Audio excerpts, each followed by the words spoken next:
Okay, so let's go apply this. For instance, we wanted it all to be a little bit more this way and a little bit darker, maybe a little bit brighter, more saturation, less saturation, you name it. Let's apply and so that's one place where you can use the filters across an entire sequence, an entire animation. Right? So that's one of the differences between PD Howler and PD Artist. PD Artist doesn't do animation, so you won't see this menu, you won't see any of that, but you also see most of these filters, except that they won't have the option to apply the filter across the whole animation sequence because you don't work with animations in PD Artist with one exception, and that's under the brush. You have animated brushes. So you can still do a little bit of animation with brushes.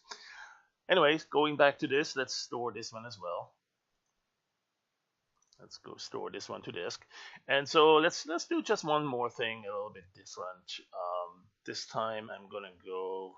Let's see, combine with swap, displace by swap. So this talks about something else.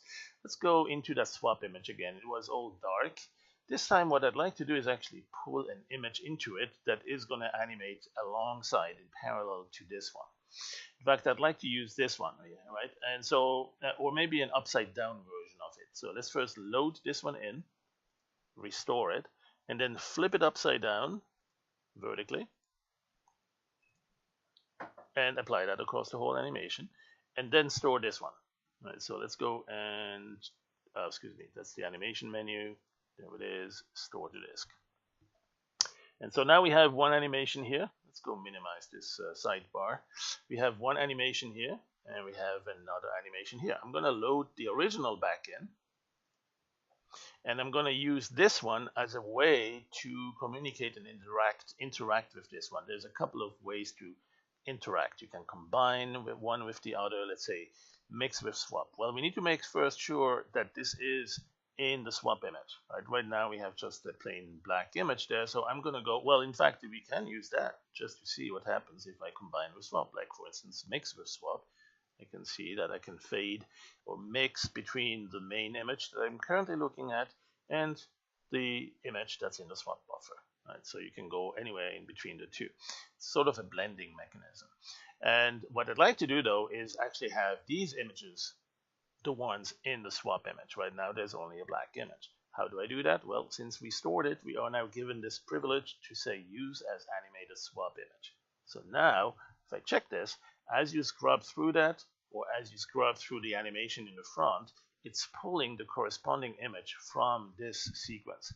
And now you see that you have actually the main image sequence here, and you do have, wherever you go, you have the current image from the swap, the equivalent count or index on that animation sequence. So you can actually use one image with the other. And for instance, you could go back to this combine with swap and mix with swap, and you can blend from one to the other or somewhere in between. And you may want to do that across the entire animation sequence, right?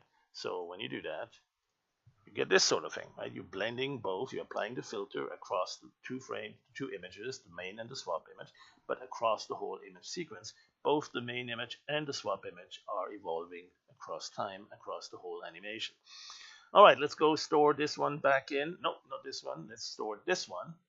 And this one we will keep using as the animated swap. What else can we do with that? Animated swap or swap image in general can be used in a couple of ways. You see a couple of filters here, combine with swap, all sorts of color blending or other sort of effects, some really funky stuff.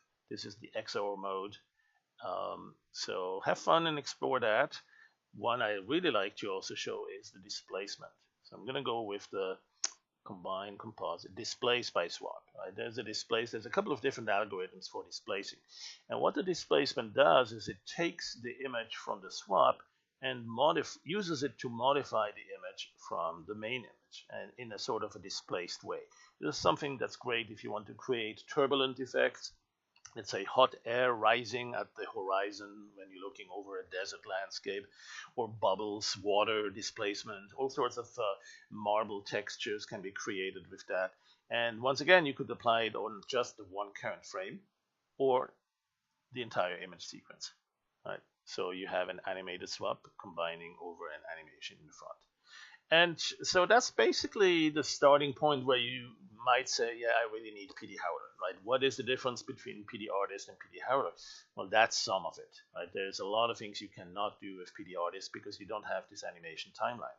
With PD Artist, you are mostly working on a single image. With one exception, there is a brush tool. You could actually load an animated brush from AVI or image sequences, or even create one, right? You could do something like this here.